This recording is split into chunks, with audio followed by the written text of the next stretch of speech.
Ating series sa Bible study na pinamagatang Set Apart. Everybody say Set Apart. Muli sa series na ito, pinag-aaralan natin kung paano ang isang Kristiyano, ang isang taong naniniwala sa Panginoon, ay dapat mabuhay ng may kabanalan or holiness. Ang ating pangunahing talata ay ang nasa sulat ni Pedro, in 1 Peter chapter 1, verse 15. But just as He who called you is holy, so be holy in all you do. For it is written, be holy because I am holy. Dahil ang Diyos na pumili sa inyo ay banal, dapat din kayong magpakabanal sa lahat ng inyong ginagawa. Sapagkat nasusulat, magpakabanal kayo sapagkat ako'y banal. Lahat ng gustong maging banal, sabi Amen. So far, na-discuss na po natin yung pagiging set apart o yung kabanalan sa una. Here, pangalawa, pinag-usapan natin yung beautification. Pinag-usapan na rin natin yung apparel. Bago tayo magpatuloy, meron pa po bang questions patungkol sa tatlong na-discuss na? Any further questions po? May mga gusto pa po ba kayong linawin? Sa buhok, wala na ba? Sa pagpapaganda, sa pananamit, meron pa po ba? Kung wala na po, ay magpapatuloy tayo at nawa ay naintindihan po natin yung mga previous na lessons. Tonight, pag-usapan po natin ang kabanalan sa finances o pananalapi. Everybody say finances. Yung mas malakas, everybody say finances. Yes, maging sa ating mga pananalapi o pera ay meron pong tinatawag na kabanalan. Pwede po nating maipakita sa ating buhay at pwede nating ipamuhay ang kabanalan maging po sa ating mga pananalapi. So, sa gabing ito, mag-uusap tayo ng 5 punto patungkol po sa pananalapi. Unang punto, number 1, God owns everything. Everybody say, God owns everything. James chapter 1 verse 17, the Bible says, every good and perfect gift is from above. Ang lahat ng mabuti at ganap na kaloob ay buhat sa Diyos. Ang pinakaunang bagay na kailangan natin maintindihan ay ito. Lahat ng bagay, maging pera natin at kayamanan, lahat ng meron tayo ay nanggaling sa Diyos. Lahat ng sumasang-ayon, magsabing Amen. Huwag nawa pumasok sa isip ng sino man na yung kanyang pera o kayamanan ay dahil sa sarili niyang lakas at abilidad. No. Kasi kahit yung enerhiya, yung abilidad, maging yung oras na ginamit natin para magkaroon tayo ng pera, galing din po yan sa Diyos. Deuteronomy 8 verse 18, but remember the Lord your God, for it is He who gives you the ability to produce wealth. Subalit alalahanin ninyong si Yahweh na inyong Diyos ang nagbibigay sa inyo ng lakas upang yumaman kayo. So yes, pinagpaguran mo yung pera, pero yung enerhiya at yung abilidad, yung lakas na ginamit mo sa pagtatrabaho, sa pagnenegosyo, o sa anumang klase ng hanap buhay, yan po ay nanggaling sa Diyos. Kung hindi ka pinalakas ng Diyos sa trabaho mo, hindi ka sana nagkaroon ng pera. So lahat ng bagay na meron tayo, higit sa lahat yung pera mo. Dahil nasa topic tayo ng pananalapi. Yung pananalapi mo, yung salapi mo, yung pera mo, yan po ay nanggaling sa Diyos. That's point number 1. Second point is, evil comes from loving money. Lahat ng umiibig sa pera, magsabing Amen. Sana wala. Walang masama sa pera. Amen? Sabi ng Bible, money answereth all things. Ang sabi ng Biblia, ang pera ay sumasagot sa lahat ng bagay. Tama nga naman. Kung sino ang may pera, siya ang makapangyarihan. Kung sino ang may kakayanan na makabili ng mga kagamitan, siya ang komportable sa buhay. Ang taong walang pera ay hirap. Amen? Tama ang Biblia. Money answereth all things. Pero ang masama, mga kapatid, ay yung kapag minahal mo na ang pera. Magpayaman ka, okay yan. Hello? Walang masama kung mangarap ka ng magandang buhay. Pero kapag minahal mo na ang pera, yun po ay kasalanan na sa harap ng Diyos. 1 Timothy 6:10, "For the love of money is the root of all kinds of evil." Hindi sinabi ng Bible na for money is the root of all evil. No. For the love of money. Yung kapag inibig mo na ang pera. Amen? Sabi ng Bible, "Some people eager for money have wandered from the faith and pierced themselves with many griefs." Sa Tagalog, napakaganda. Sapagkat ang pag-ibig sa salapi ay siyang ugat ng lahat ng kasamaan. So lahat, walang exemption. Lahat daw ng lumalabas na kasamaan sa tao, ang pinakaugat noon ay yung pag-ibig niya sa salapi.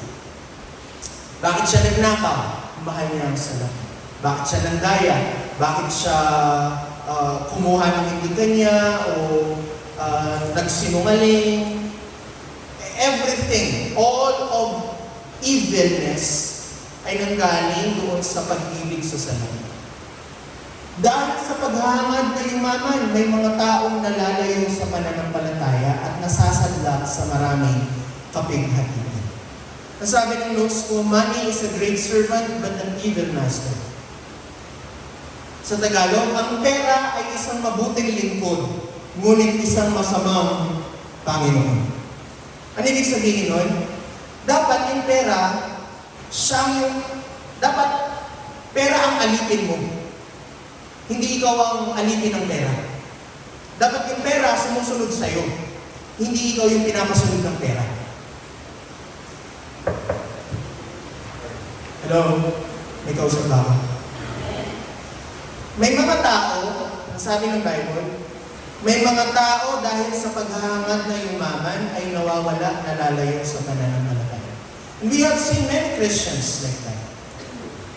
Kausap ko nga si Pastor Larry kanina, dahil sa kanila ako nag-stay dahil walang kuryente sa Magalakad, buong araw ako doon. Nag-uusap kami patungkol sa mga na-encounter niya ng miyembro ng iglesia. Sabi niya, marami siyang na-encounter ng mga Kristiyano noon na ang sabi nila, "Pastor, aalis ako. Hindi mo na ako makakapag-church. Meron akong magandang oportunidad. Malaki ang sahod." Masasabihin pa daw nila kay Pastor Larry, "Pag malaki ang sahod ko, malaki ang mabibigay ko sa iglesia." Wala man daw 2 months, wala man 3 months. Wala na, hindi mo na makikita. Kaya nung sumunod na may mga nagpaalam ng gano'n, ang laging payo ni Pastor Larry sa mga taong gano'n, iiwan yung pananampalataya at paglilingkod para sa maraming pera. Ang laging sagot ni Pastor Larry, "Wow. Wow." Dahil ang kayamanan, nagagaling sa Diyos. Yung totoong kayamanan. Wala na akong kausap. Gusto mo yata yumaman eh. Amen? Don't leave your faith for money. Ang pera, pinapasunod mo dapat. Ikaw dapat yung nagsasabi na, "O ikaw, pera, dun ka, dyan ka, dito ka." Hindi yung pera yung nagsasabi sa'yo na, "O, dito tayo, bilhin mo to. Gastusin mo ako." Ba? Sino dito yung pag may pera sa bulsa parang may sumisigaw? "Gastusin mo ako. Ayoko na sa wallet mo."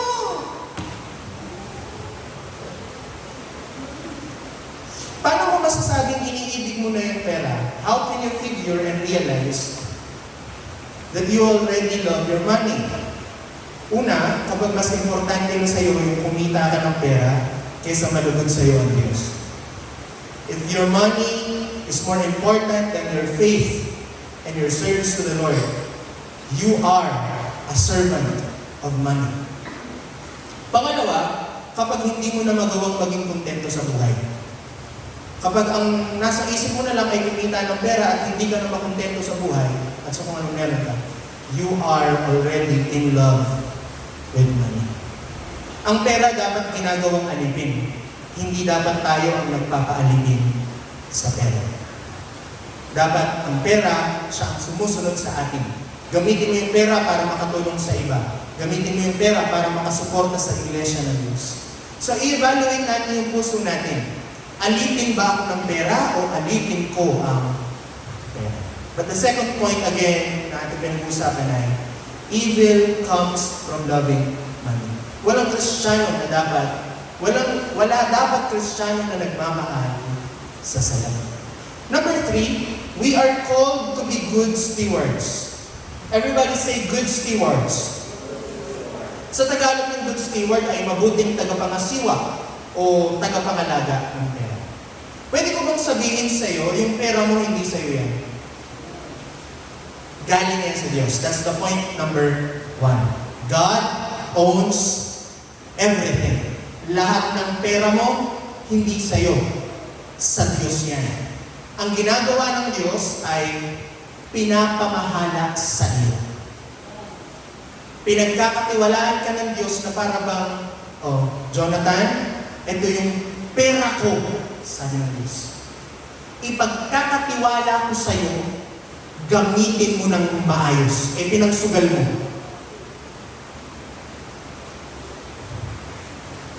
Pinangbili mo ng mamahaling iPhone. Imbis na maitulong sa iglesia. Okay lang kahit wala na kayong kainin, basta nakapagsugal ka. Are you being a good steward? No. Kasi akala ng ibang tao, sa akin pera to, karapatan ko to, gagastusin ko to kahit anong gusto ko. No.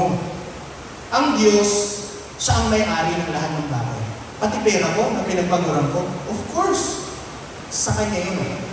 Tagapamahala ng tayo.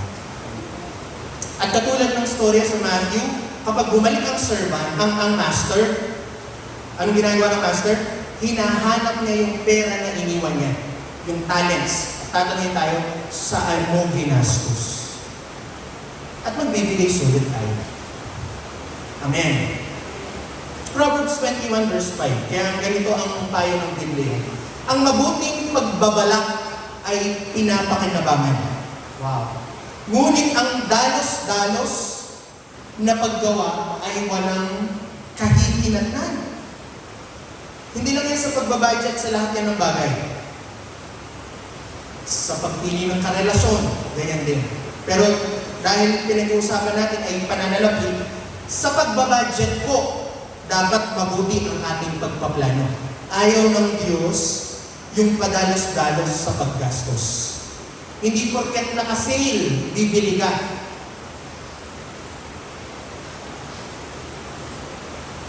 Yung tumingin dito Ano yung mas nakamura ka? Sale kasi kahit di ko kailangan, bibilin ko. O yung hindi mo naman kailangan, kahit naka-sale, huwag mo bilhin. Anong mas wise doon? Kahit naka-sale, huwag mong bilhin kung di mo naman kailangan. Tama ba? Tama po ba? Alam niyo po, sa paggastos natin, nagre-reflect po yun ng ating spiritual na pamumuhay. Akala mo gumagastos ka lang, no? But how you spend money is a reflection of your spiritual life. Bakit? Kasi kung paano ka gumastos, nire-reveal nun kung ano yung mga bagay na importante sa'yo. Saan napupunta madalas ang pera mo? Kung sa pagtulong sa ibang tao, kung sa pagtulong sa iglesia, sa gawain ng Diyos, then it reflects that your priority is God. Pero kung yung na-evaluate mo, binudget mo, yung gastos mo, lahat napupunta sa Shopee, anong nagre-reflect nun? Yung spiritual life mo, patay. Bakit? Hindi mo priority So how you spend is a reflection of your spiritual life. Everybody say amen. Ito, ayaw ng Diyos yung impulsive buying. Sabi ng Proverbs, dapat may mabuting pagbabalak.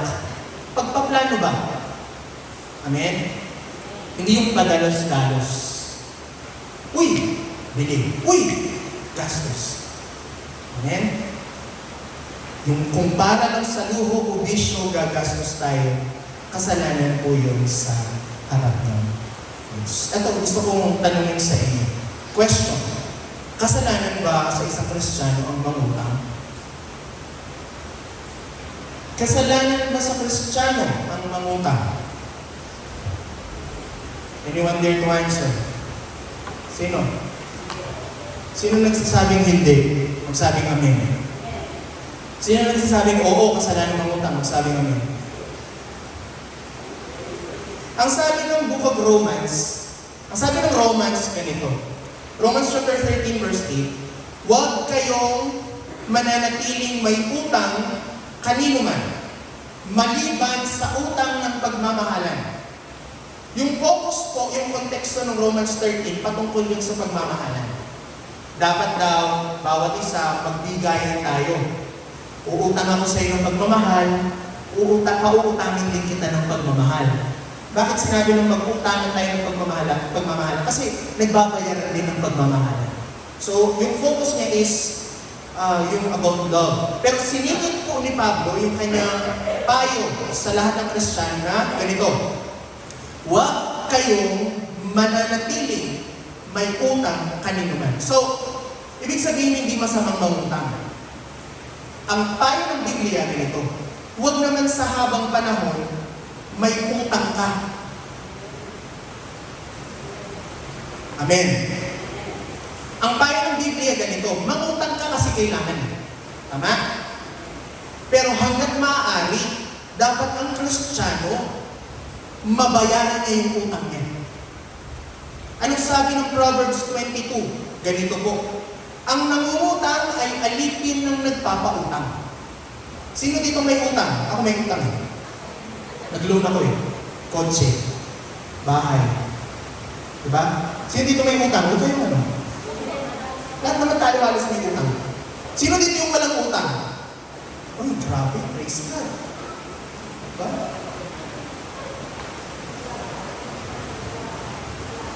Pero ito yun. Ang sabi ng Biblia, totoo to. Yung may utang, alipin siya nung nagpautang. Totoo naman yan, di ba? Kasi anytime na pag kumatok, maniningil, talagang dapat magbayad ka. At saka yung integridad, nandoon sa nagpautang. Hindi doon sa nangutang. Amen. E paano po, pastor? Hindi naman talaga may iwasan ng minsan mangutang. Okay nga lang yun. Okay lang mangutang. O kumuha ng loan. O installment. O home credit. Hindi po masama yun. Pero ito ang payo ng Biblia. Magbayad ka. Kailan nagiging kasalanan ang pangungutang? Kapag, ito, dito siya nagiging kasalanan. Psalm 37 verse 21. Ang taong masama ay nangungutang pero hindi nagbabayad. Anong tawag sa taong nangutang na hindi nagbayad? Masama. Uy, hindi kami yan ha. Hindi ako yan. Bible yan. Yun ang tawag sa taong hindi marunong magbayad ng utang. Kahit piso lang, wala sinabi yung Bible naman. Kapag may bayad ka, at pag may bayad ka, pag may utang ka, ang gagawin? Nagbayad ka. Paano po kung nagkaroon ng trahedya, hindi talaga ako nakabayad sa tamang panahon? Okay lang yun. Ang masama ganito, alam na hindi siya makakabayad ng umutang pa. Tama? Una pa lang, alam niya na eh. O kung kumuha kami ng kotse, sa isip namin, wala tayong pambayad yan. Tapos, pinush pa rin namin. Kasalanan yun. Kapag mangungutang ka, i-budget mo na agad. Okay, mababayaran ko ba ito within the year? Within 6 months? Depende sa napag-usapan. Kung oo, okay lang. Pero kung alam mo na, hindi natin mababayaran, pero utang ka pa rin, si ano naman yan eh. Yan, hindi na po pumapasok ang kasalanan. Lalo na sa isang Kristiyano, ang pangit naman po kung makikilala tayo, nakikita tayo naglilingkod sa Diyos, tapos kilala rin tayo mahilig mangutang na hindi nagbabayad. Tanungin ko na lang kayo, maganda bang imahe yun? Kilala ka sa baryo nyo? Pag nangutang yan, huwag mong papahiramin. sus, di na yan, bababa. Wala na, di mo na makikita yun. Pero ikaw yung may good credit. Diba sa bangko meron tinatawag na good credit? Bangko pa mismo mag-chat sa'yo na, gusto mo na ulit mangutang? Kasi nagbabayad ka eh, good payer ka. Sila yung, nangungutang siya, utangin mo, magbabayad yan. Diba maganda yun? Mas maganda yung gano'n? Kaysa doon sa, Christian naman eh, di marunong magbayad. Pag siningin mo, galit pa. Hello? Huwag ka naman sanang masaktan kasi kung masasaktan ka, ganun ka.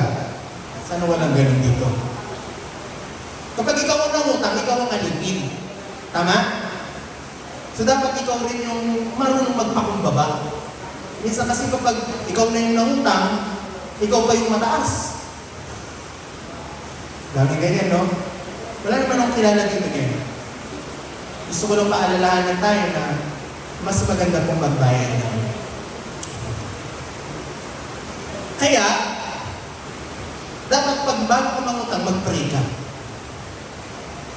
Lord, gusto ko pong mangutang. Pinagpipray pa po yung pangungutang. Oo. Bakit hindi? Every decision in your life, pag-pray mo. Lord, gusto ko pong mangutang ng 300. Okay lang. Pag-pray mo. Tulungan niyo po ako na, o para saan? Isusugal ko po. Huwag naman. Hindi yung kalooban ng Diyos eh. 300 po kasi may sakit anak ko. Kailangan ko lang pambili ng gamot. Tulungan niyo po ako mabayaran ito kasi nakakahiya. Tama? Bago kang mangutang, ipag-pray. We need to be good stewards of our money. Palakpakan muna natin ang Diyos kung naiintindihan natin. Ito pang-apat. Hindi ko na dapat masyadong emphasize ito pero nilalagay ko na. Pang-apat na punto patungkol sa pananalapi, give generously and cheerfully. Ito, yung Sunday na lang naririnig natin. Magbigay ng masaya. Amen? Ang nagbibigay dapat masaya. Lahat ng masaya pag nagbibigay, magsabi amen. Sabi ng 2 Corinthians 9:7, very familiar, bawat isa sa inyo, magbigay ng ayos sa sariling kapasyahan. Walang paghahatubili, hindi sapilitan. Dahil, mahal ng Diyos ang mga nagbibigay ng may ganyan. God loves a cheerful giver. Sana, hindi ko na kailangan emphasize ko. Kailangan nating matutong magbigay ng may kagalakan at walang pag-aatubili. Nalulugod at pinagpapala ng Diyos ang tao mapagbigay. Acts 20:35, lagi nating alalahanin ang sinabi ng Panginoong Yesus na mas mapalad ang nagbibigay kaysa sa tumatanggap. Blessed is to give, it's more blessed to give than to receive. Mas mapalad po yung tayo ang nagbibigay kaysa tayo ang tumatanggap. Hindi lang sa pera, kundi sa lahat ng aspeto. Pero syempre, ang ating lesson ay patungkol sa pananalapi. Matuto tayong magbigay sa lahat ng nangangailangan. Lalo na, sabi ng Bible, especially in the household of faith. Lalo na sa iglesia ng Diyos. Everybody say amen. Now, kung mahirap sa atin yung magbigay, ito po ang payo ko. Ipanalangin mo at iluhod mo yan sa Diyos. Bakit? Kasi kasalanan ang madamot.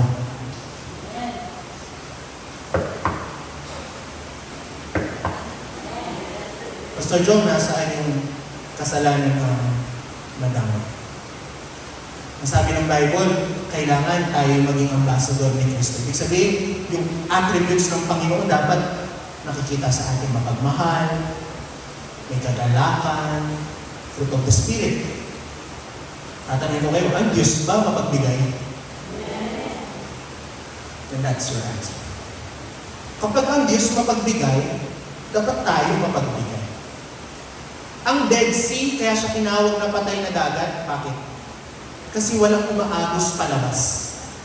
Ang Dead Sea sa Israel, Dead Sea siya, yung pinakamaalam na dagat. Yan yung Dead Sea. Yung kahit nandun ka na sa pinakamalalim na parte ng dagat, nakalutang ka lang. Kasi sobrang alat niya. Bakit siya maalat? Kasi yung Dead Sea, Ang daming mga ilog na nagbibigay sa kanya ng tubig, pero ni isa, wala siyang outlet. Hindi siya naglalabas. Kaya umalat ng umalat, at yung buoyancy force, yung pag-angat is mataas. Kaya siya tinawag na Dead Sea. Huwag kang maging patay. You are a channel of blessing. Ano yung channel? Yung nakita ka na ng tubo. Kung wala, meron dalawang tubo. Yung isa barado. Yung isa hindi. Saan mas magandang magpatuloy ng tubig? Doon sa hindi barado. Pag nakita ng Lord, yung pagpapalang binibigay niya sa'yo, bumabara lang sa'yo. Nagigas mo ba? At hindi umaabot kung saan niya gustong paabutin. Hindi po.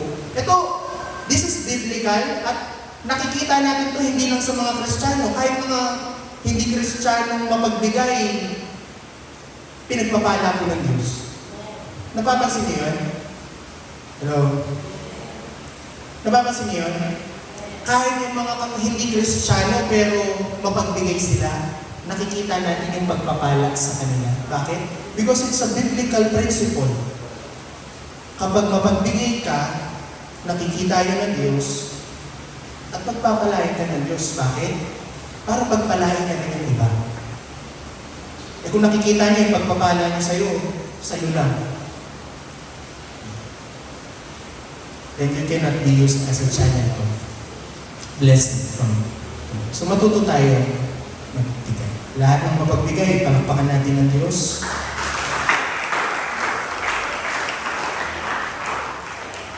Panglima, gusto kong pakinggan natin ito ng mabuti at pag-aralan. Panglima pong punto na gusto kong pag-aralan natin sa gabi nito is, pay your tithes. Pay your tithes.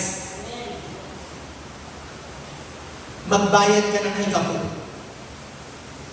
Di ba po dapat magbigay? Bakit magbayad? No?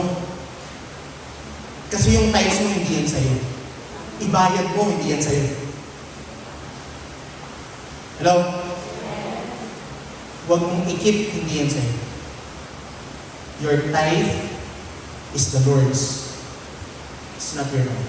Malaki 3:10, gawin na. Ngayon, hinahamon ko kayo, nasubukan ninyo ako, sabi ng Panginoon. Dalhin ninyo ng buo ang inyong mga ikapo sa bodega ng templo upang may pagkain sa aking templo. Kapag ginawa ninyo ito, padadalan ko kayo ng ulan at ibubuhos ko ang sobra-sobra pagpapala. Proverbs 3:9, parangalan mo ang Panginoon sa pamamagitan ng paghandog sa Kanya ng mga unang bunga, first fruit, ng iyong ani. Ano po ang tithe o ikapo? Ang tithe o ikapo ay yung 1/10. Everybody say 1/10. Sa percentage, 10%. Yan ang 10% ng annual produce or earnings.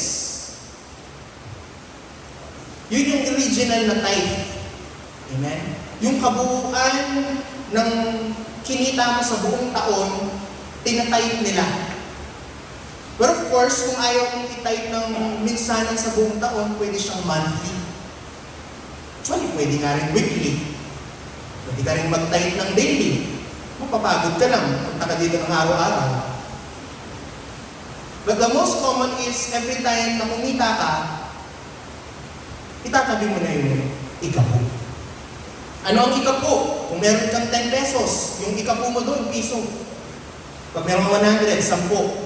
Sa 550 ang tithe mo. Kung kumikita ka ng 10,000 kada buwan, dapat binibigay mo yung tithe mo na 1,000. Kung kumikita ka ng 20,000, 2,000. Palaging 10% ang tithes. Pwede po bang sumobra? Okay lang, nasa conviction niya. Pero ang tithe, kaya nga siya tinawag na tithe, o tinawag siya ikapo kasi ikasampu. Yung pera mo, yung kinita mo, hahatiin mo ng 10, yung ikasampu para sa Diyos. Yung siyam sa'yo. Ito minsan, nahirapan yung mga tao. Grabe naman, 10%. Mas grabe ka, 90% sa'yo. Alam niyo yung tax mo kapag nag-grocery ka? Magkano ba sa Robin? 12%, di ba? Mataas pa bumili ka ng isang balot na kape sa grocery, yung 12% nung presyo doon, binabayad mo yun sa gobyerno dahil bumili ka ng kape. That's how government works. Pero ang sabi ng Bible, nung tinanong ng mga followers niya si Kristo, sabi nila, Panginoon, kailangan ba kami magbayad ng buwis, ng tax? Anong sagot ng Panginoon? Kaninong mukha yung nasa pera? Kay Caesar, dun sa emperor ng Roman.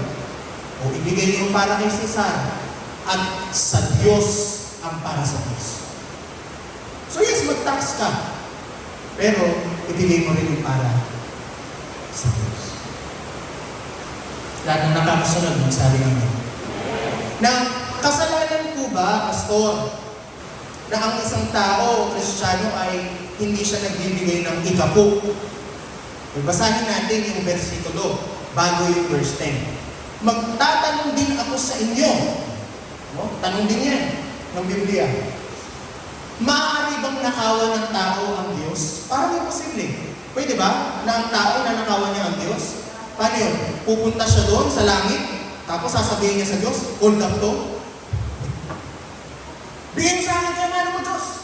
Hindi. Sabi niya, parang imposible na nakawan ng tao yung Diyos. Imposible. Pero ninanakawan ninyo ako, sabi ng Panginoon. At tinanong niyo, paano namin kayo ninanakawan? Ninanakawan ninyo ako dahil hindi ninyo binibigay ang inyong mga ikapu at mga handog. Yan ang dahilan kung bakit ko sinumpa ang buong bansa.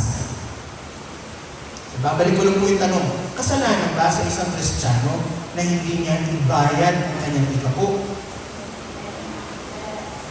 Kasalanan ba? Hindi siya kasalanan sa mga hindi nakakaalam. Kasalanan na sa inyo, alam niyo na. Ba't mo pa kasi tinuro? Hindi eh. Kailangan turo na sa Biblia. At nalulugod ang Diyos kapag tayo ay nag-iikabos. At ang pagtatites po, hindi lang para sa mga Old Testament sa loob ng batas ni Moses. Ito ang argumento ng iba. Ang tithing nandoon sa loob ng Mosaic Law. Ibig sabihin yung mga batas ni Moises, yung 630 plus na Torah laws. Yung mga thou shall not, thou shall. Eh wala na tayo sa batas. Pumasok na si Kristo. Pinalayan niya na tayo doon sa batas ni Moises. Totoo ba na hindi na kailangang mag-igapo ang mga Kristiyano sa panahon natin? Totoo ba nung pumasok na ang kaligtasan mula kay Kristo ay tinapos niya na rin yung pagbibigay ng ikapo? Tingnan niyo po. Pag-aralan natin ng konti. Ang ikapo, hindi naman nagsimula kay Moises. Sa Genesis, si Cain at si Abel, kanino nalugod ang Diyos? Kay Cain o kay Abel? Kay Abel. Anong binigay nila? The first fruit and the finest of all the flock. Amen? Doon pa lang nandoon na yung konsepto na, Lord, pinagpala mo ako, mula sa pagpapala na ito, ibabalik ko yung porsyento ko na para sa iyo. Wala pang word na, and Cain and Abel gave their tithes. No, wala. Walang ikapo. Pero yung konsepto na, binigyan ako, magbabalik ako. Nandun na. Tingnan mo ang nature na lang. Ang halaman tumanggap ng araw, sinag ng araw, tumanggap ng ulan. Anong ginagawa niya? Pinaprocess niya at nagbabalik ng oxygen.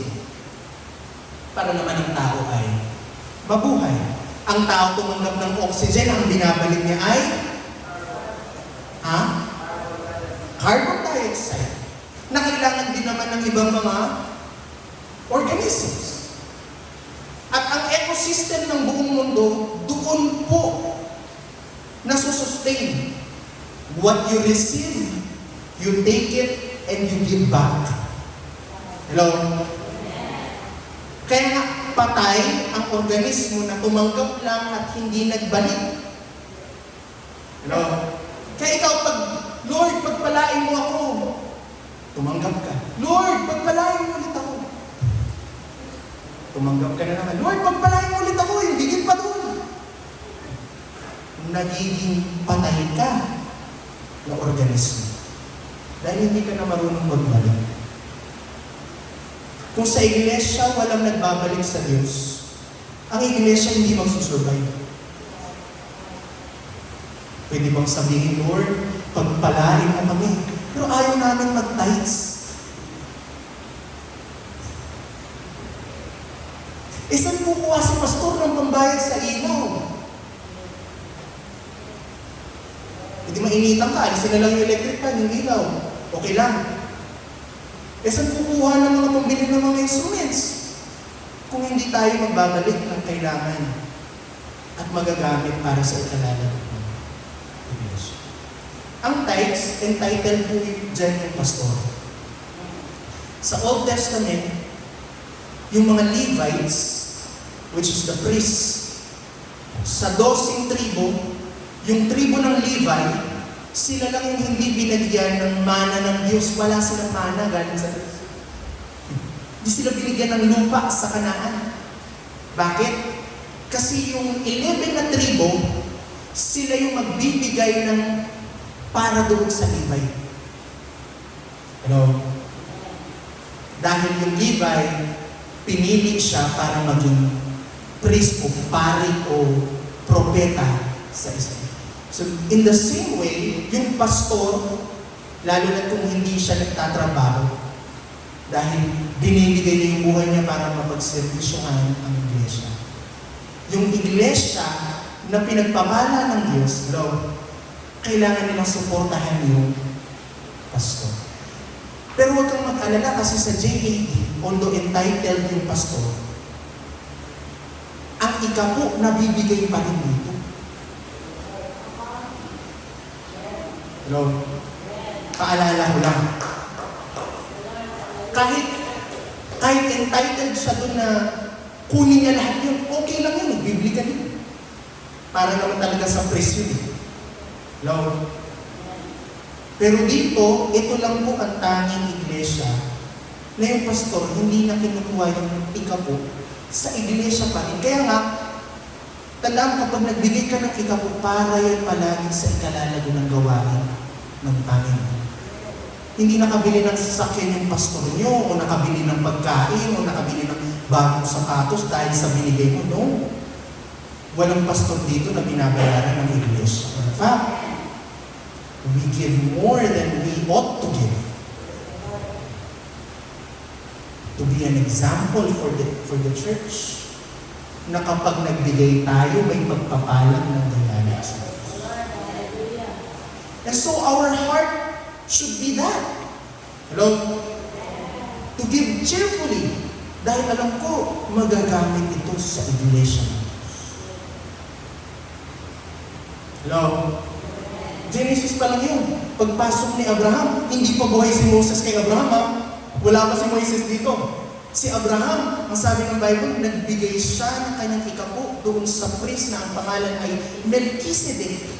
Sino si Melchizedek? Ang sabi ng Bible, si Melchizedek ay walang tatay, walang nanay, walang bayan na pinaggalingan. And then in the book of Hebrews, makikita natin doon na si Melchizedek pala, siya ay typology o paunang pakita ni Kristo. Kaya nga sabi ng Romans, kung paano nagbigay si Amang Abraham kay Melchizedek, ganun din tayo maglingkod sa Panginoong Jesucristo. And so yung pagbibigay niya ng tithes kay Melchizedek, ngayon hindi na nagbibigay na tayo kay Kristo. Nagpapatuloy siya. And of course, sa panahon ni Moses, doon na-establish yung tithing. Pastor, bakit 10%? Bakit hindi na lang fixed price? Bakit hindi 500 kada buwan, kahit senior? Nakikita nyo? Unfair yun. Kasi sa iba, ang 500 masyado ng malaki. Sa iba naman, ang 500 masyado maliit. Madali ibigay. Kaya nagbigay ng porsyento, 10%. Para kahit na anong estado ang buhay mo, pantay-pantay yung ikapo natin. Tama? So kung 100 lang ang kita ko, magbibigay ako 500, hindi naman fair yun. Magbibigay lang ako ng 10. tithing, binabalik yan. Ang offering, yun yung bukal na galing sa Lord. Iba pa po ang ikapo sa handog. Dami naman gusto. Doon ka sinusukat, doon sa handog. Amen? Na kung anong ginamit mong panukat, doon ka rin susukatin. Hindi yun sa tithes. Kasi ang tithes, para naman talaga yun sa tithes, binalik mo lang. Okay? And then yung offering mo doon is doon ka susukatin kung gaano kabuti o kagustong magbigay ng iyong puso. Ang iba ginagawa nila kung magkano ang tithes nila, gano'n na din ang offering nila. So, bali 20% ng kanilang. Pero nasa inyo. Doon napapasok yung 2 Corinthians chapter 9 na sinabi niya na magbigay ng ayon sa napapasya. Yan, ginagamit nila kasi yung 2 Corinthians sa'yo. Ayon na lang sa napapasya, hindi na 10%. Hindi yun. Iba yung tithes doon sa offering. Iba pa po yung pledge. Ang dami naman. Ang pledge naman, pag sinabing pledge, yun ay kung merong for special project or event ng simbahan. Ang pledge, ang ibig sabihin ng pledge ay promise. Kumari ng Thanksgivings, lahat ng nag-pledge ng Thanksgiving, sabi namin, magpalayan kayo ng Diyos. Diba? May Thanksgiving, kailangan ng pera pangkain. Nag-pledge yung mga leaders, ako po 1,000, ako po 500, ako po ako nasa bigas, ako po ako nasa ganito. Yun naman yung pledge. And so those are typical arguments pagdating sa ikapo. Pero ito lang po sasabihin ko. Ang ikapo, nakalulugod yan sa Diyos. Subok ko na yan sa buhay ko. Subok na ni Mama yan sa buhay namin, yung pamilya. Subok na yan sa aming mag-asawa. Ang ikapo, nalulugod po dyan ang Diyos. Ganito kasi yan. Pag kumita ka ng pera, una mong itabi ang ikapo. Minsan kasi hinuhuli mo. Kasi syempre, priority yung bayad sa renta. I-priority mo siya, ilagay mo siya sa number 1 list. Pagdating na sa oops, magkano ikapo ko? Alisin mo na agad. Para yung 90%, yun na lang ang iba-budget mo. Hello? Para doon sa mga kailangan mong gastos. Your tithing is a form of worship. So, sino dito yung nagtatites? Sabi, praise the Lord. Subok na natin. Wait. Sino dito yung hindi ka nakapag-tites? Nagipit ka yung buwan na yun. Minsan lalo mang nagigipit. Tama. Tama. Kasi it's also a form of somehow a test. Lord, bibigay ko itong 10%. Kasi alam ko na bibigay ka ng 100%. Unahin mo muna yung iglesia ng Diyos. Ito wala pa akong nakitang pinabayaan ng Diyos na matapat na naglilingkod sa kanya. Ang mga bata, turuan mag-ikapo. Binigyan mo ng bawang sa 10 piso, na sa 10 piso bawang mo, pag ito yung piso mo. Kasi kapag binigay mo yung 10, wala nang babalik dyan, promise. Na, 10 piso ang bawang mo, pero siyang lang kasi yung piso, tatabi ko, iikapo mo sa sali. Si Sisi, nung nangaroling, nag-ikapo ka. Tinuturuan namin. Yung mga nakaroling, itaits. Tama? Train na ba siya in the way you should do? When he is in the not depart. At meron pong pagpapala. Paano po kung maliit pa lang yung sahod, kailangan mag-ikapo? Sabi ng Bible, kung matapat ka sa kauunti, pagkakatiwalaan ka sa marami. Minsan naman, lumaki na yung sahod mo, kaya mahirap ng mag-times. Hindi. Mas marami pa dyan ang ibibigay ng Diyos kung matututo ka naman. Ito. Pagpalain. Palagpakan muna natin ang so be holy in our finances. Amen? Maging sa ating pananalapi ay maging banal po tayo. Again, God owns everything. Sa Kanya nanggagaling ang lahat. Number 2, evil comes from loving money. Huwag natin mahalin ang salapi. We are called to be good stewards. Alagaan natin ang pagpapalang nanggagaling sa Diyos. And then, give generously and cheerfully. Matuto tayong magbigay. And number 5, we need to pay our tithes. Palakpakan natin ang Panginoon. Tumayo tayo. Ay, ito pala. Sorry. Meron po ba munang mga katanungan patungkol sa ating na pag-aralan? Sino pong may tanong? Sige na. Lalo na patungkol sa tithes. Sige po, Mr. Joe.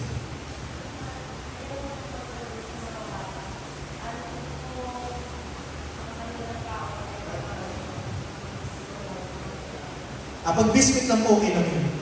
Huwag mo namang buksan yung chichirya niya o yung biscuit niya. Kumari, yung Hansel.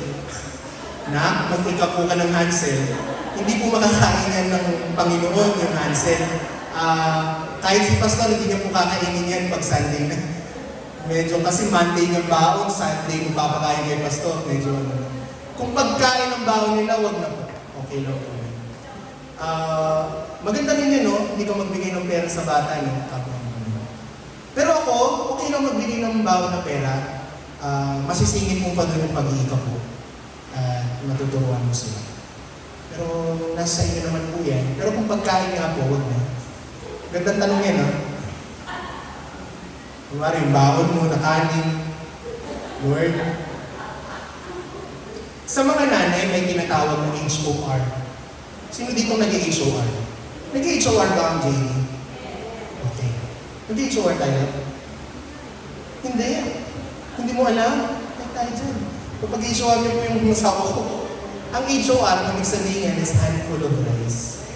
Handful of rice. Isang dakot ng bigas. Handful of rice. Kung bumili ka ng 1 kilo, dakot ka ng isa para sa Panginoon yan. Pero syempre, hindi mo naman bibigay yung bigas dito. Marami na pong bigas si Pastor. Kung gusto nyo, sa madapdap, may nag-HOR po na bigas. Opo, sa madapdap, no? Si nanay sa Talusya. Kapag po talagang tuwing linggo, meron siya, ito po yung mga nadakot kong bigas. Oo, hindi sa pastor nun.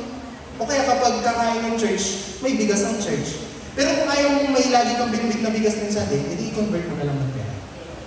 Magkano ang HOR mo? Depende kung sa kinakain mong bigas. Paano kung hindi ka kumakain bigas? Hindi. Ano lang kasi yun? Symbolism lang yung handful of rice. Ibig sabihin, yung ikaw na nanay, kaya nga sa nanay yan eh. Ikaw na nanay na namamahala ng pagkain ng pamilya niyo. Yung binibigay ng pagkain ng Diyos, nagtatabi ka doon na para sa Diyos. Kasi nung unang panahon, sa Old Testament, ganun sila. Kapag kung ano yung kakainin nila, yung tira doon, yung parte doon is para doon sa pari. Para may kainin siya at yung kanila. So, i-convert na lang sa cash. Pero dapat may minimum, or hindi. Wala. Ano lang, honesty is the best policy na lang. Sige, Sister Jack.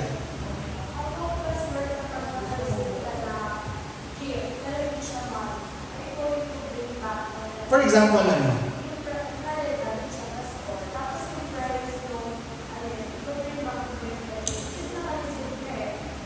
Okay. Ang income kasi, income means yung additional na nadagdag sa iyo. Okay? Na magagamit mo. Technically, yung binigay sa yung regalo, dapat i-times mo rin, no? Sa tingin ko doon, Pastor, anong tingin mo doon? Conviction eh. May iba, i-times pa rin yun. Maganda pa rin i-times. Pero,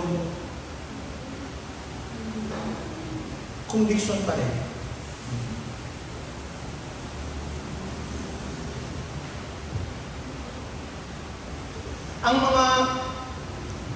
Ang mga Pariseo, sabi ni Jesus, maging doon sa mga pampalasa nila na halaman. Okay. Meron akong narinig na isang katuruan ni Pastor Bernard, David Bernard, UPCI. Ganito ang sabi niya. Tinatights mo yung mga dumating sa'yo out of your hard work. Kasi nung unang panahon, yung mga pinanin nila, yung mga bunga ng iyong trabaho, yung pagpapagal. Yung mga kinita mo. Okay? Yung mga kinita mo dahil sa trabaho mo, sa negosyo mo, yun yung mga tinitignan ng Diyos na kailangan iikapo.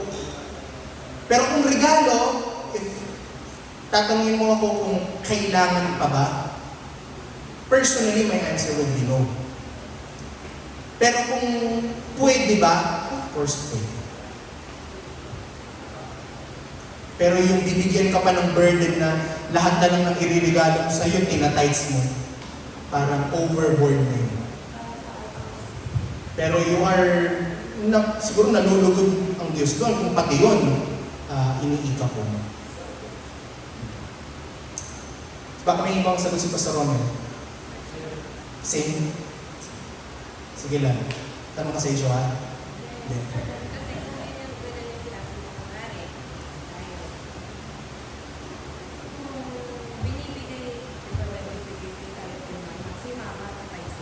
Si mama ba itatice niya kunwari yung kasi bigay? Pero hindi niya hard work yun. Ipapasa ko yan kay Pastor Ronnie.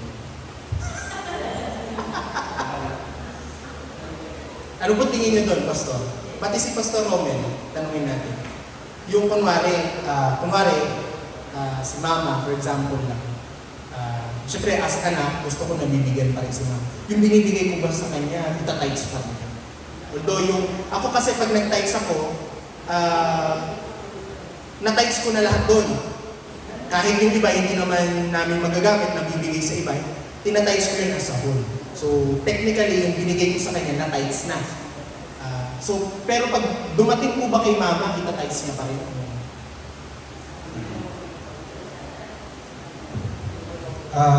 Halimbawa, pag binigay sa'yo na yun. Hindi na sa nagbigay.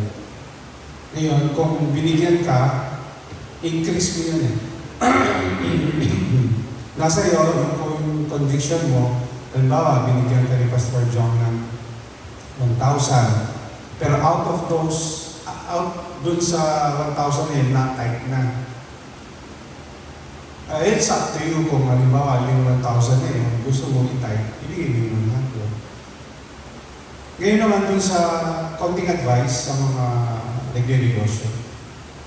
Sister Joy, magkano yung sales mo sa ating... Hindi. Pag-compute lang natin sa ikapo ng mga nagre-negosyo. Magkano yung total na benta mo sa isang araw doon sa dalawang pwesto mo dalawa? Yung total sales mo, huwag mo nang i-less yung expenses. Nakakabenta ka ng magkano? Average. Nakakabenta ka ba ng 2,000 sa isang araw? 3,000? 4,000? Pagsamahin mo? 7,000. So meron kang gross sales ng 7,000 per day times 30 days. Sabihin natin, nag-gross sales ka ng 200,000. Okay? Doon sa 200,000, meron kang punan doon. Meron kang expenses. Di ba? Hindi. Sabihin na natin 100,000 yung gross sales mo. Hindi. Assuming lang na 100,000. Hindi pa na-less yung expense. Hindi pa na-less. Hindi pa na-less yung punan at expenses. Gross sales, yung pinagbentahan mo, kung magkano lahat yung pumasok. Halimbawa, sa isang buwan, 100,000. Doon sa 100,000 na yun, may puhunan ka, may expenses ka. So, nakapagbenta ng 100,000, ang puhunan mo doon say 70,000, ang expenses mo 10,000, so may net income ka 20,000. Ang advice ko, out of, doon sa net income mo na 20,000, doon ka kukuha ng income mo. Doon sa net income mo. Pero sa mga nagtatrabaho, sa mga teachers, sa mga call center agents, kung ang sahod mo is 15,000, straight na 10% ang tithes mo. Yun ang sa akin. Alright, kung kumikita ka ng 15 a month, 15K, yung tithe mo is 1.5 per month.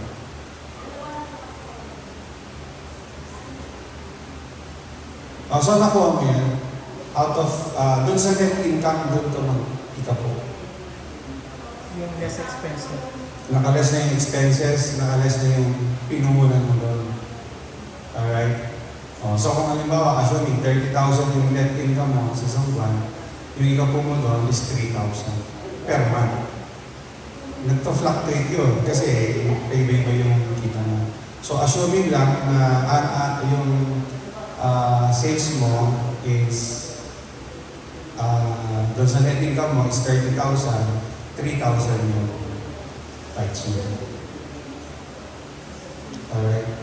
So, kay Sister Michelle nasa iyo, kasi na-transfer na yung pera sa'yo. Pag na-transfer na yung pera sa'yo na yun.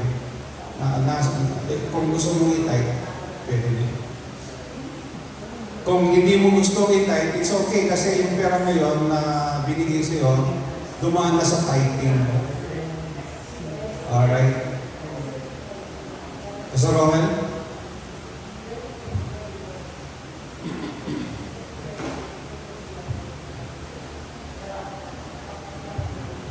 Praise the Lord. Sige, pamagay. Ang tanong is kung ina-tithes pa ba yung binigay sa atin. Halimbawa, ako binigyan ko si Mama. Pero bago ko siya binigyan, nag-tithes na ako. Yung binigay ko ba sa kanya, ina-tithes niya pa din. So again, ang stand ko po is conviction. Conviction mo rin. Pero argument ko kasi yan talaga, dalawa. Kung ang gifts ba ay kailangan pa rin na i-type. O ang gifts ba ay consider as an income. So, sa akin, kung binigyan ako, pero yung binigay sa akin, nabawasan na yun, i-type ko. Ako, conviction ko, pananampalataya ko, magbigay ako, magbibigay pa rin. So, kung sa tingin ko, para sa akin, ikakalago yun ang pananampalataya ko, hindi naman po bawal ibigay yun. Pero kung ang conviction mo, yun ang types na, gift naman sa akin. Yung kay sister niya, tulad doon. No? Gift sa kanya yun, ito types niya pa ba yun? Kung gusto mo yung types, okay, walang problema. Pero kung ayaw mo, conviction yun. Ayaw mo ilagay sa types, mo ilagay sa offering. Gifts naman yan. So wala pong masama kung ito types natin para sa atin yung natanggap natin. Si Michelle, gusto niya pa rin mag-types. Kung sa ikalalago niya yun, para sa kanyang sarili, na magbigay siya, why not? No?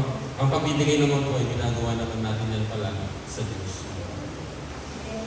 Praise the Lord. Hindi po pinagbawal kailangan pagbibigay. No? Pag gusto tayo magbigay. Hindi naman naging masama kailanman magbigay. So, yun po ang aking sagot. Conviction. Pero, yung halimbawa, income mo talaga yun, pinagpagalan mo, earn mo, sabi mo kanina, yung pinagpagalan mo, kasi ako hindi naman pinagpagalan, binigay lang sa akin, sabi ko times. Okay yung ang conviction mo, walang problema. Pero kung ako, ang tatanungin mo, bibigay ko pa rin yung times. Kailangan natin, kasi yung pananampalataya natin, hindi naman nagagaling sa magulang natin, halimbawa, anak ka. No, yung kaligtasan mo, hindi ko naman maililigtas ng magulang mo. So, ginamit ko lang kung halimbawa, ayun, yung tithes pa, parte ng kaligtasan natin, yung pagbibigay. Lahat ng naniniwala na ang tithes ay parte ng ating kaligtasan, ng salinginin. Turuan natin ang sarili natin kung paano tayo kailangan natin pagtrabahuhan yung ating sariling kaligtasan. Kung parte yan ng kaligtasan natin, bigyan natin. Any other question po, mga kapatid? Huwag po kayong manihila. Sorry. Para daw po kasi yung nagbigay hindi ng types. Yung Yung nagbigay sa'yo, hindi ng types. Kung yung nagbigay sa'yo hindi nag-times, halimbawa ako binigyan ako pero hindi pa nag-times yun. Hindi, yung nagbigay ko yun. Halimbawa ikaw, kumita ka, hindi ka nag-times, binigyan mo ako. Yung binigay mo sa akin, kung ako yung tatanungin ng mga kapatid, tinights man o hindi, ang sister nation, binigay niyo sa akin, ita-tights ko pa rin. Kung ako kayo man bisa niyo yung mga kapatid. Pero eksaktong talata sa Biblia, wala naman po talaga tayo magagamit na ganun. Pero ang tithes ay biblical. Ang offering ay biblical. At ang pagbibigay ay tanda ng pagmamahal. Minsan nasusukat yung pagmamahal natin sa isang bagay kung gaano kadami yung kaya natin ibigay. Kung gaano kalaki yung kaya natin ibigay. Oh, Panginoon, buhay niya yung binigay niya, mga kapatid. Tayo 10% lang ibigay. Tayo, huwag na natin ipag-ibig. Any other question, mga kapatid? Hindi po, huwag kayong mahihiya.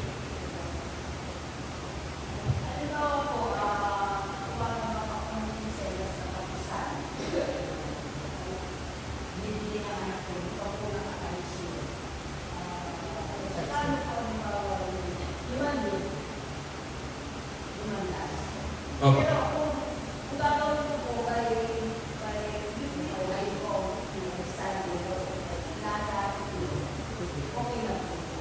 Okay lang din po. Okay lang din po. Basta dun sa natanggap mo, kung magkano yung income mo, yun po ang bibilangin natin.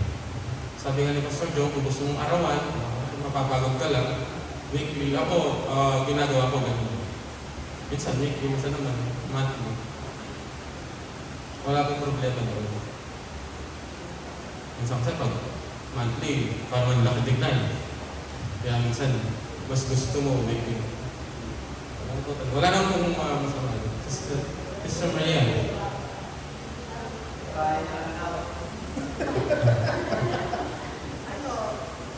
Parang kayo din, halimbawa, bibigyan ka ng pera.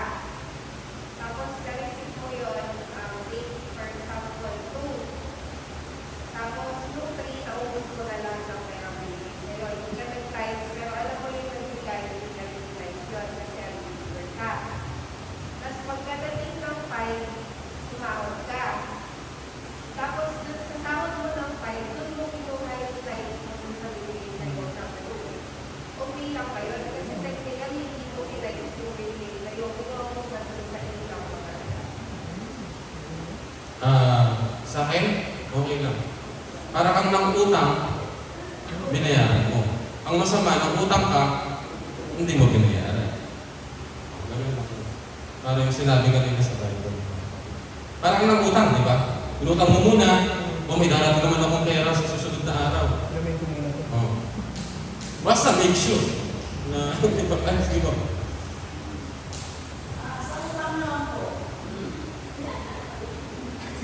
Sige po sa utang.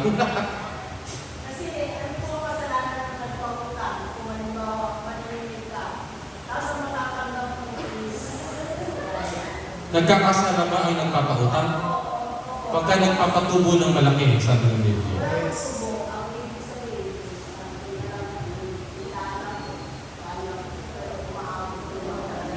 Medyo hindi ko masabi.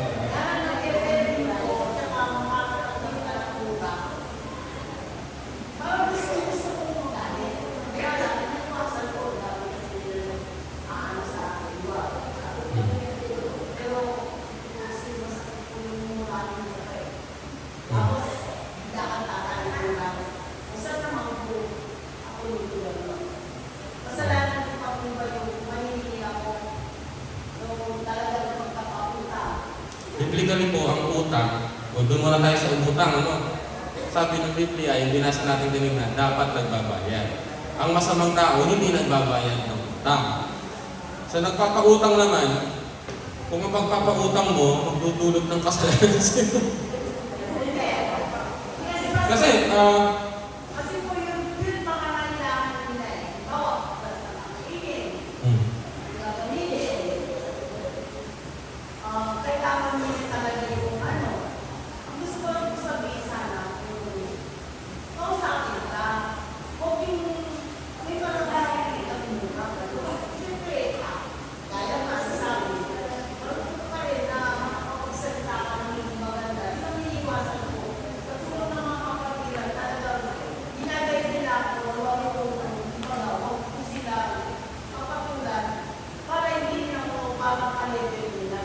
Tama po yan. Tama po. Tama po yan na huwag nyo na lang patulan kasi nagpautang ka na, imbes na nakatulong ka, pag okay na yun eh, nakatulong ka. Kaya lang nung nanginigil ka, medyo nagalit ka, hindi na okay yun kasi nagalit ka na. Tsaka sabi ng Biblia, alam niyo mga kapatid, kung nagpapangutang ka dun sa alam mong nakakabayad sa'yo, wala kang pinagkaiba sa hindi mananampalataya. Kasi alam mo makakabayad, kaya mo pinagutang. Pero yung magpautang ka doon sa alam mong hindi makakabayad sa'yo, yun ang yun ang magbabayad sa'yo nun, ang Diyos. Yung kung nagpapautang ka naman, sabi ng Biblia, huwag kang magpapatubo. Hindi po masamang magpatubo pag nagpautang ka, patutubuan mo. Pero yung magpatubo ka ng malaki, sobra-sobra, yun yung masama. Mas maganda, huwag mo nang patubuan, kung kapatid mo naman. Ganun lang po mga kapatid. At sa mga nangutang naman po, pagka may sinabi kayong date, sabi ng Bible, sumunod ka. No? Okay po yung sentence hanggang maaari. Pigilan nyo na lang ang inyong na magkasalatan. Kung sa utang-utang lang. Ako may utang din ako. Kakautang ko nga lang. Tama. Bent. Pero needs ng mga kapatid. No? Huwag kayong mag-uutang para lang sa wants. Yung mga gusto nyo lang na hindi naman kailangan. Ano po yan? Trap yan. Trap yan ng buhay. Nagiging alipin ka kasi pag nag-utang ng mga pinagkautang. So, siyempre, parang ako yung nagturo ng ako Ikaw magturo ng livelihood sa susunod. Sige po sa susunod. Mapagpahingin muna natin si Pastor.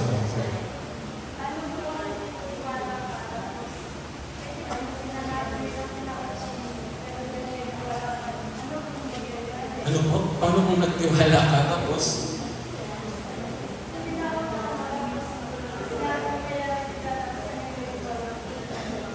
madalas po yung ganyan?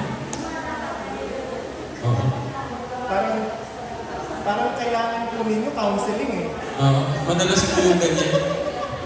Dapat meron tayo ditong financial counsel. Opo, Pastor Rolly pwede yan. Basta, I-book niyo po si Pastor Rolly pwede ng counseling. kung nagpautang ka, ganito po, ganito lang, no? Kung nagpautang ka, tapos, may sinabi siyang date, diba? Parang gano'n. Hindi siya nakabayad. Ano man naramdaman mo? Sa susunod, pag nag-utang siya, pautangin mo ba? Parang hindi na, no? May kanunungan din po doon, mga kapatid. No? Kasi, pag pinutang mo ulit yun, paano mo nang kinonsinte, mga kapatid, yung hindi niya pagtupad sa usapan. Sa Biblia, pag kami pag-uusapan na ganito, kailangan ibigay mo. Text nga, di ba? Usapan ganito, kailangan ibigay mo. Kung ako lang, hanggang hindi siya nakakabayad, hindi siya pautangin. Tapos, kung nasira siya sa usapan, nakawalan siya ng credibility. Minsan mahirap na pautangin. Ganun po talaga, tao tayo eh. Pero kung kaya mo naman, ikot ka pa rin at gusto mo pa rin magtiwala, gusto mo pa rin tulungan yung kapatid mo, wala naman din po masama doon. Mabuti pa kayo. Mas mabuti yun. Pero minsan bilang tao eh. So may follow-up, salamat po sa John. Hindi po Pastor Robert. Kala ko, ikaw na magtutulong ng life yun.